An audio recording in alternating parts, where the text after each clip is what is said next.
la la la. Bazı gecelerde düşerdi ya hayalin pencereme. Soğuk bir kış günüydü, gözlerin değdi usulca gözlerime. Sanki çaldın kalbimi ya, yine sen de gitme gitme. Bugünüm yarınım emanet, razıyım her şeyine. Bir gülüşün bir ömre bedel, gamzende uyut beni.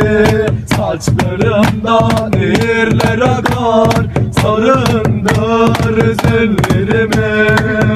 Yaktım geçmişimi senle, yine sen de gitme gitme.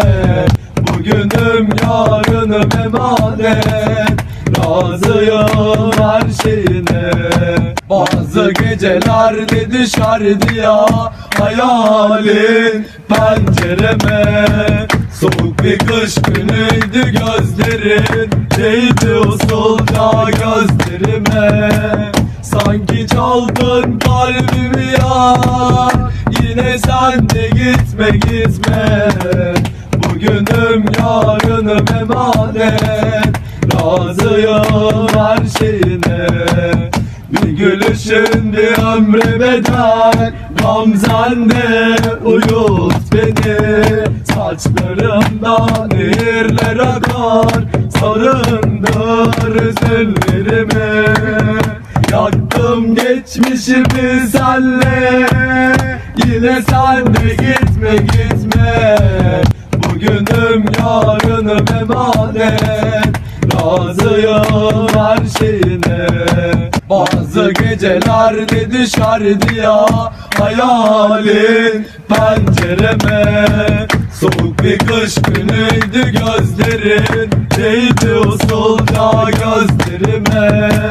Sanki çaldın kalbimi ya, yine sen de gitme gitme. Bugünüm yarınım emanet, razıyım her şeyine. Bir gülüşün bir ömre bedel, gamzende uyut beni.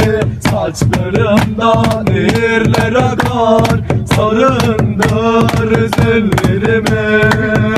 Yaktım geçmişimi senle, yine sen de gitme gitme. Bugünüm yarınım emanet, razıyım her şeyine.